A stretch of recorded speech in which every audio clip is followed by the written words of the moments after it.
My high school nemesis, Chloe Vance, fired me. Then she offered me a job as her live-in housekeeper. I told her to go to hell. She offered me $15,000 a month. That's when I discovered my deep, abiding passion for the domestic arts. My name is Leo Hayes, and I never, ever thought I'd end up working for the girl who made my life a living nightmare. My dad named me Leo, hoping I'd be fierce and ambitious, a real lion who'd one day be rolling in cash. Instead, I was getting canned. Leo, you're fired. Chloe Vance sat with her legs crossed, a power move that showed off a pair of long, pale limbs that were seriously distracting. Right now, though, I was too furious to appreciate the view. My face was burning. Why? I demanded. Ever since I'd started at Vance Industries, I'd been a model employee. I kept my head down, did my work, and crushed my targets. All I got for it was a pink slip. Was this really just because we couldn't stand each other in high school? I mean, sure, I'd been a jerk. I called her names, messed up her hair, jumped out from behind corners to scare her, and maybe put a spider or two in her locker. But was that really a fireable offense a decade later? A smirk played on Chloe's lips. She looked me up and down with open mockery. No reason, she said, her voice dripping with condescension. I just feel your capabilities are limited. What? Screw this. I didn't need this job. There were plenty of other fish in the sea. When I first started here and found out Chloe was my boss, I nearly had a heart attack. That's when I learned the company was her family's empire. I'd wanted to bolt, but the pay and benefits were too good to pass up. So, I chose to suck it up and avoid her like the plague. But the woman had the petty vindictiveness of a queen bee and the stealth of a ninja. She'd pop up out of nowhere just to find a new way to make my day miserable. Fine. I was done. I'd had enough of this crap anyway. You'll get what's coming to you one day, Chloe, I snarled, pointing a finger at my now ex-boss before slamming the door on my way out. Behind me, I heard her peal of delighted laughter. The humiliation burned. I vowed to get rich and successful, just so I could come back and have my revenge. But when I got to the lobby, she was there, blocking my exit. I'm not your employee anymore, Chloe, I said, my old high school bravado flooding back. So if you're looking for someone to insult, I'm happy to oblige. Chloe just snorted, changing the subject. My house manager quit. I need a new one. You want the job? The blood rushed to my face. Humiliating me at the office wasn't enough. Now she wanted to bring me into her home where she could crush my soul on a daily basis. The woman was a sadist. You're trying to humiliate me, I roared. Chloe's red lips curved into a smile, her eyes glittering. $15,000 a month, she said softly. Chloe, my dear old classmate, I said, my tone shifting instantly. When did you find out that my greatest passion in life is household management? Chloe tossed me a key fob, gave me an address in the Palisades, and went back upstairs to her office. I didn't have much to pack. Within a few hours, I had moved into her mansion. The place was perched on a bluff overlooking the Columbia River, a view so beautiful it took my breath away. When I got inside, I realized the house was empty. Does she live here all alone? I had to admit, the staff quarters on the ground floor were 10 times better than the crappy apartment I'd been living in. I knew the days ahead would be hell, but for a salary that high, I could take it. I decided to endure whatever she threw at me. No matter how she tried to provoke or torment me, I would hold my ground. My goal was to save up $300,000. Then I moved back to my small town in Ohio, find a wife, buy a house, and live the good life. The thought alone was pure bliss. When Chloe got home that evening, I was in the living room, vacuuming. Dinner isn't ready? What have you been doing all day? She asked, her eyebrows arched. I blinked, a wave of innocent confusion washing over me before I remembered. A house manager is supposed to cook for the owner. My face flushed, and I hurried toward the kitchen. I'm docking your pay $2,000. Chloe's voice floated from behind me. A surge of anger shot through me. I spun around. That's completely unfair. It's my first day. I'm still learning the ropes, and you're docking me that much? Chloe's eyes glittered. She sank elegantly onto the sofa and said, slowly and deliberately, if you don't like it, you're free to leave. I swallowed my pride and turned back to the kitchen. As I started pulling things from the fridge, I saw her reflection in the glass. Chloe was watching me, a strange, unreadable smile playing on her lips. The Sub-Zero fridge was fully stocked. I grew up in a working-class family. I knew my way around kitchen. Cooking wasn't my forte, but I could handle the basics. Soon enough, I had a 3-course meal on the dining room table. It looked and smelled pretty decent. Chloe ate in silence, not saying a word to me. I sat across from her, and to my relief, she didn't kick me out. When she finished, she went upstairs, telling me to bring a basin of hot water up before 9. I had no idea why, but I agreed. Chloe didn't come back down. I sprawled out on the couch, watching a movie on the massive home theater system and scrolling through TikTok. It was pretty sweet. I suddenly felt that this housekeeper gig wasn't so bad after all. But then I remembered the $2,000 I just lost, and a sharp pain stabbed at my heart. Just you wait, Chloe Vance, I thought. You're not getting another dime out of me. At 10 to 9, I carried a basin of hot water up to the second-floor landing. I found Chloe curled up on a sofa in the upstairs den, watching some sappy drama on her laptop and wiping away tears. I almost laughed out loud. If she weren't my boss, I would have roasted her for it. She was wearing pink cartoon pajamas, and for a second, she almost looked cute. But then I remembered her personality, and any interest vanished. When she saw me, she quickly wiped her eyes and scowled. Don't you know how to knock? You scared me. I held my tongue. You're the one who left the door wide open, you lunatic. Where do you want this water? I asked quickly, trying to figure out what she needed it for. A wicked smile spread across Chloe's face, and a feeling of dread washed over me. Bring it here, she said, pointing to the floor in front of her. It's for my feet. Humiliation. Pure, unadulterated humiliation. She wanted me, a grown man, to bring her a foot bath. But then I thought about my paycheck, and just like that, I was fine. I placed the basin on the floor beside her and turned to leave. Wait, Chloe called out. I turned back, confused. She dipped a toe in the water, testing the temperature, then slid both feet in. Well, get to it, she said, gesturing to her feet. What are you waiting for? My composure finally shattered. You gone too far, Chloe. I could see a faint blush on her own cheeks. So, she knew this was messed up, but there were lines you just didn't cross. A man has his pride. How could she even think of asking me to wash her feet? As I stood there, my chest heaving with rage, Chloe casually pulled out her phone and tapped on the screen a few times. Ping. A notification sound, sweet as an angel's harp, came from my pocket. Venmo. Chloe Vance sent you $5,000. I pulled out my phone to confirm. The transfer was real. In the next second, I was all smiles. I crossed the room in 2 strides, knelt down, and began to gently scrub her feet. I had to admit, for a woman who was such a tiger, her feet were incredibly soft and smooth. Stop squirming, Chloe. Are you ticklish? I asked, genuinely curious. Just hurry up, she said, her voice strained. Hurry up, you got it. $5,000 was $5,000. Who asks for a foot massage when they're ticklish? I'd never understand rich people. I finished as quickly as I could, grabbed the basin, and got out of there. As I left, I saw Chloe's shoulders relax in the reflection of a nearby picture frame. She finally let out a long breath. What a blockhead, she muttered to herself. The days fell into a routine. During the day, while Chloe was at work, I'd do laundry, clean the house, or tend to the lawn and garden. I'd have dinner ready before she got home, and then, at 9 o'clock sharp, I'd bring the hot water upstairs. Every time, just as I was about to walk away, that $5,000 Venmo notification would hit my phone, and I'd swallow my pride, ignore Chloe's smug smirk, and wash her feet. I decided to raise my savings goal to $1 million. Did I have any other thoughts about Chloe? Absolutely not. I knew we were from 2 different worlds. She was an heiress, born with a silver spoon in her mouth. And me? I was the guy who'd traded his dignity for cash. We weren't even in the same universe. Once I had my money, I was heading back to Ohio to live a simple, easy life. What could be better? One evening, I had dinner ready, but Chloe never came home. I actually started to worry. Then my phone buzzed. It was a voice message from her, along with a drop pin. Leo, come get me. Her voice was slurred.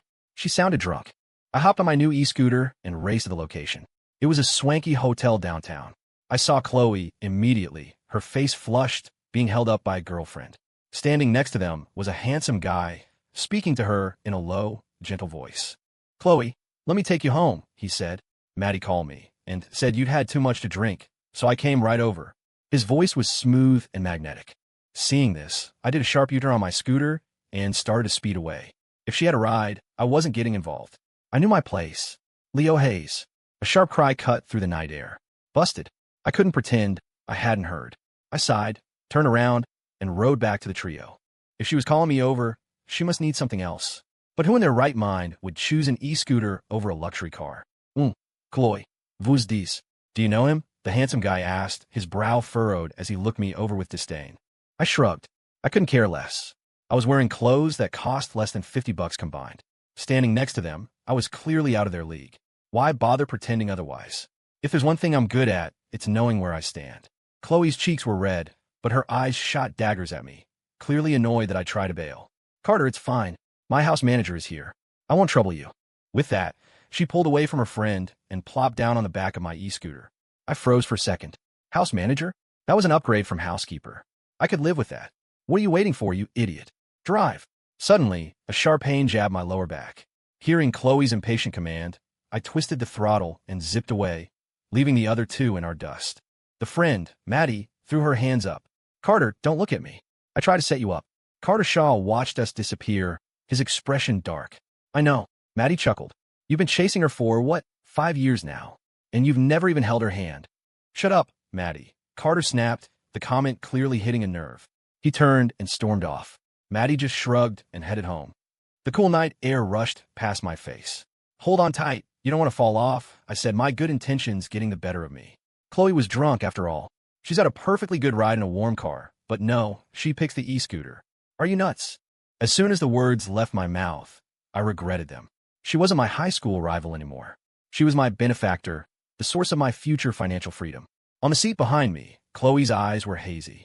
She stared at my back, her mood unreadable. Leo, do you remember the last time you gave me a ride on a scooter? Her question, ignoring my jab, was a relief. Of course I remember, I said casually. It was raining, I saw you on the side of the road, and I offered you a ride out of the goodness of my heart. And what did you do? You started messing around while I was driving, and you made me crash into a ditch. I went home and got grounded for a month by my dad. Oof. The memory of that grounding was still painful, mostly because the used scooter my parents had scraped together the money to buy me was wrecked, and my dad had been furious. Ha ha ha. Chloe's laughter was full of glee. I was about to fire back a retort, but remembered her status as my personal ATM and immediately bit my tongue. We cut through a series of dark country roads that led to her secluded mansion. Suddenly, a scream ripped from my throat as a searing pain shot through my side. My hands flew off the handlebars instinctively. I watched in horror as the scooter veered off the road and straight into a muddy field. Splat. I landed face first in the muck. Chloe, Vance, I roared, turning to see the woman lying in the mud next to me, a grin plastered on her face. What the hell was my life? I was trudging down the paved road toward the house, barefoot, covered in mud, with an equally muddy Chloe Vance on my back. As for Chloe, she was fast asleep against my shoulder. I spit out a mouthful of muddy water, venting my frustration. I was positive she'd done it on purpose. You just wait, Chloe Vance, I muttered, knowing she couldn't hear me. One day, I'll get my revenge. You know, I think you're a walking disaster. You wanted to pinch me, and now look at you, a mud monster yourself. Huh, I've still got 2 miles to walk carrying you. My God, I must have owed you big time in a past life. Finally, panting and exhausted, I carried Chloe to the front door of the mansion. And that's when I saw them. Standing on the porch was a middle-aged couple. They looked familiar. Right, I'd seen them back in high school. It was Chloe's parents, Richard and Helen Vance, two of the most powerful people in the state. And here we were, looking like we just crawled out of a swamp. Oh my God, Chloe, what happened to you? Helen Vance cried out, rushing toward us. She shot me a wary, suspicious look. Put her down, son. I've got her, Richard Vance said, hurrying over to take his daughter. I couldn't have been more relieved. I'd carried her for 2 miles. My back was about to give out. Just as I was about to lower her, Chloe's voice piped up. Oh, where am I? She slid gracefully off my back, saw her parents, and beamed. Mom, Dad, what are you guys doing here? I thought my lungs were going to explode. The manipulative little monster had been faking it the whole time, letting me half-kill myself carrying her. This wasn't just an old score to settle. This was a fresh declaration of war. Helen Vance looked at her daughter, torn between laughter and tears. You're a grown woman, the heir to this family, and you. Who is he? Richard Vance demanded, his eyes fixed on me with intense scrutiny. Chloe waved a dismissive hand. Oh, he's my new house manager. I fell into a field, and he was kind enough to pull me out. Well, at least you have some decency, I thought. Feeling the heat of her parents' hostile gaze, I started backing away. My e-scooter is still in the field. I'm going to go get it. I left the 3 of them standing there completely stunned. It took every ounce of strength I had, but I managed to drag the e-scooter out of the mud. There was no way I was just leaving it there. It cost me $500. I was planning on taking it back to Ohio with me one day. I found a clean stream and washed it off before heading back to the mansion. When I returned, the whole family was in the living room. Chloe was already showered and changed, looking beautiful and radiant, a perfect mask for her devious little mind. Absolutely not. Richard Vance's voice boomed, clearly intended for me to hear. An unmarried man and woman, living in the same house? What if he has improper thoughts about you? The consequences would be unthinkable. My heart sank. My days of raking in cash were numbered. I didn't want to lose this job. Helen Vance chimed in, Your father's right, sweetheart. How about this? Mom will hire a few female housekeepers for you. What do you think? But then I saw the look of annoyance on Chloe's face, and a spark of hope ignited within me.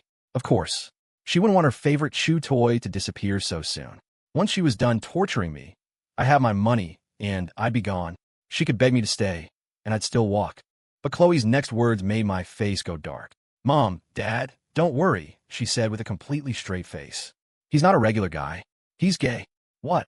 Her parents stared, their expressions a mixture of shock and speechlessness. I was furious. I was ready to quit on the spot. Ping.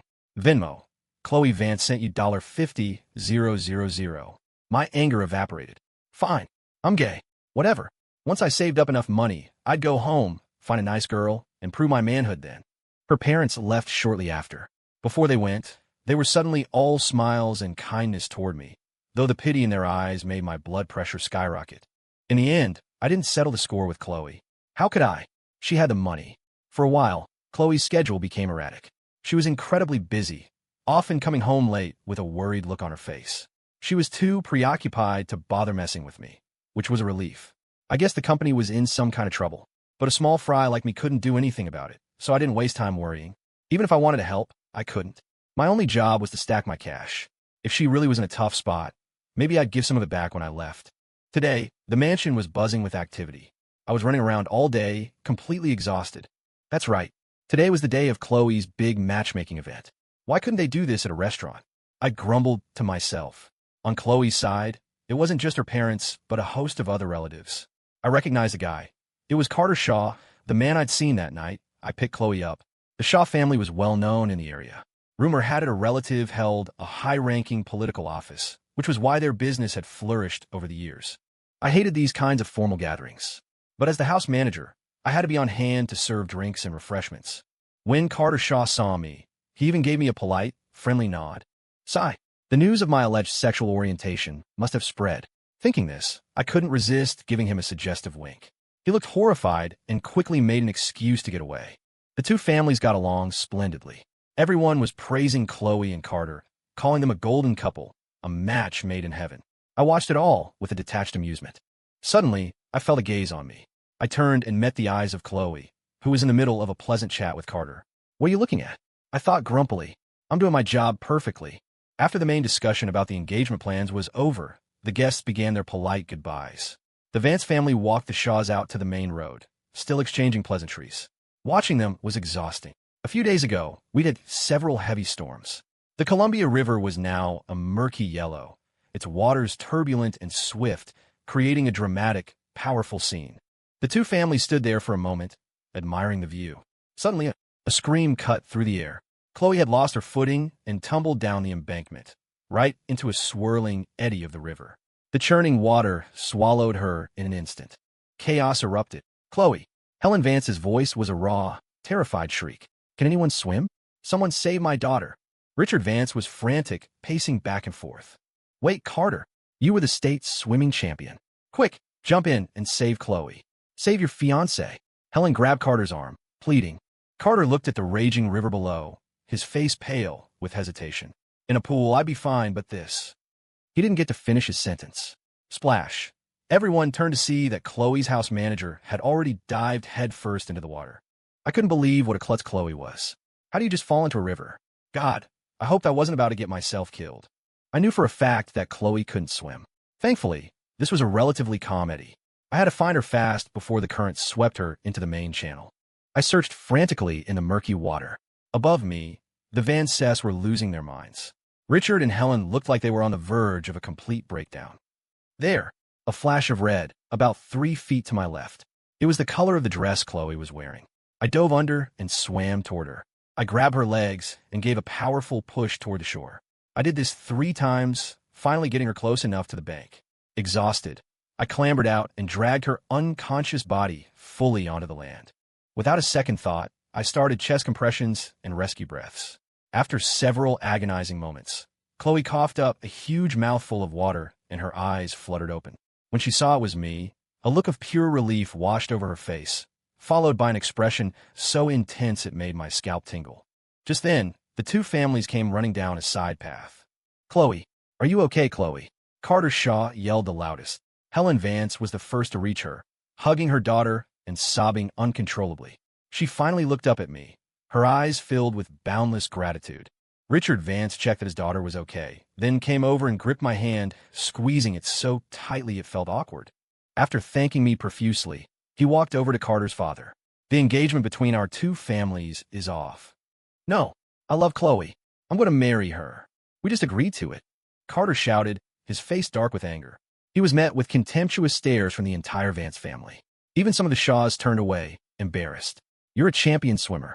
Your fiancée falls into the water. You do nothing to save her, and now you have the gall to stand here and proclaim your love for her? Who are you trying to fool? The Vance family business may have been in trouble, and without the Shaws' help, they would have taken a serious hit. But in Richard and Helen's eyes, their daughter's safety was infinitely more important. Carter was still arguing when his family dragged him away. Both Chloe and I were taken to the hospital. I probably just had a cold coming on, but Helen Vance insisted I stay in a hospital bed, which was both touching and ridiculous. I much preferred Richard Vance's style. Without a word, he transferred $500,000 in my bank account. I was so excited I woke up laughing in my sleep. I checked my bank balance. TSK. With my salary for 2 months, plus all the foot washing bonuses, I had nearly $600,000.